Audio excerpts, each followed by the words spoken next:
Depuis sa première élection, le chef de l'État a fait de la baisse d'impôts sa marque de fabrique. Mais face à la situation catastrophique de nos finances publiques, elle pourrait basculer. Selon plusieurs sources, Michel Barnier n'exclurait pas d'augmenter les impôts sur les sociétés ou de taxer les surprofits. Les macronistes exigent des clarifications. Ils menacent de ne pas participer au gouvernement. Matignon évoque des on-dit et tente de noyer le poisson, mais le sujet enflamme déjà la classe politique. Alexandre Chauveau.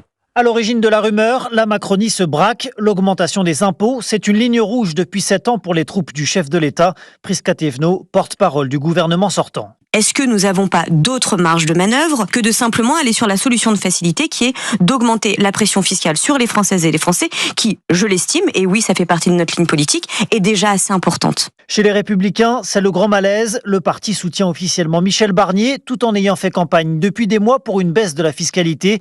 Une mise au point de Matignon serait pour beaucoup salvatrice. Enfin, le RN attend lui aussi d'en savoir plus. Jean-Philippe Tanguy, porte-parole du parti. Si c'est une mesure de justice fiscale, on impose davantage les plus privilégiés et les surprofits de certaines multinationales en échange d'une baisse de la pression fiscale qui est très forte sur les classes moyennes et sur les classes populaires. Là, M. Barnier aura notre soutien. Le RN s'oppose en revanche à une hausse d'impôts pour les classes moyennes. En réponse, Matignon précise qu'aucune option n'est pour l'heure arrêtée. Alexandre Chauveau du service politique d'Europe 1.